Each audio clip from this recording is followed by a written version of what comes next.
আসসালামু আলাইকুম। আশা করি আল্লাহর রহমতে সকলেই ভালো আছেন। আসলে গিয়েছিলাম সেখানকার অবস্থাটা দেখার জন্য। তাই আমি হ্যান্ডগুলো খুললাম, খোলার পর দেখলাম টিউব মোটামুটি একটা স্কেল পড়েছে।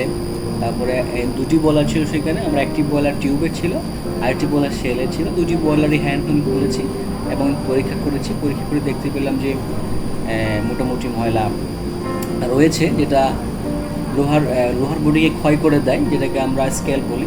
স্কেল থাকলে লোহার বডিতে ক্ষয় হয় এবং বয়লারটির যে যে পরিমাণ স্টিম উৎপাদন হওয়ার কথা, আগুনের সাথে পানির যে সংস্পর্শটা থাকার কথা সেটা হয়তো থাকে না, যার কারণে স্টিম উৎপাদন কমে যায়। সেই জন্য আপনি নিয়মিত আপনার শিডিউল অনুযায়ী আপনার কোম্পানির বা প্রতিষ্ঠানের বয়লারটি নিয়মিত পর্যবেক্ষণ করুন এবং হ্যান্ড হোল খুলুন, পরীক্ষা নিরীক্ষা করুন, দেখুন আপনার বয়লারের বডিতে কী পরিমাণ ময়লা জমা হয়েছে এবং সেই অনুযায়ী আমি অবশ্যই কেমিক্যাল করার পরামর্শ দিব।